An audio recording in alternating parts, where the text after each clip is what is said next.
bien la formule de M. Drupi qui a dit il faut essayer de trouver quelqu'un qui connaît. C'est quand même le plus important. Malheureusement, c'est vrai que ce n'est pas absolument le cas de partout.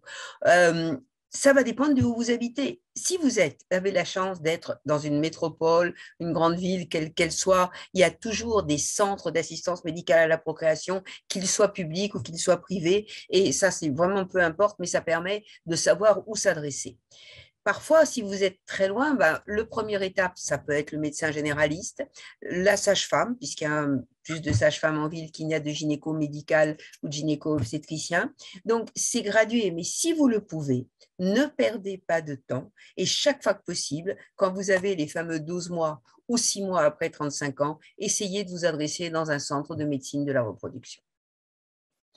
Très bien, c'est très clair. Professeur Drupi, vous voulez rajouter quelque chose? Non, je pense que c'est vrai. Il y a encore moins d'urologues qui s'intéressent vraiment à la fertilité que de gynéco, même si voilà, on travaille depuis 20 ans et que je pense que la nouvelle génération va être un petit peu plus, un peu mieux formée.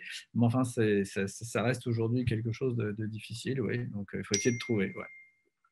Moi, je dis en plaisantant, mais je ne sais pas ce que vous en pensez, qu'il y a deux types d'urologues, ceux qui s'occupent des prostates des vieux monsieur et ceux qui s'occupent d'infertilité. Et je conseille toujours à mes patients de voir plutôt d'éviter les premiers, enfin, quand ils sont vieux, c'est autre chose, et plutôt de trouver ceux les plus jeunes ou ceux, en tout cas, qui s'occupent d'infertilité.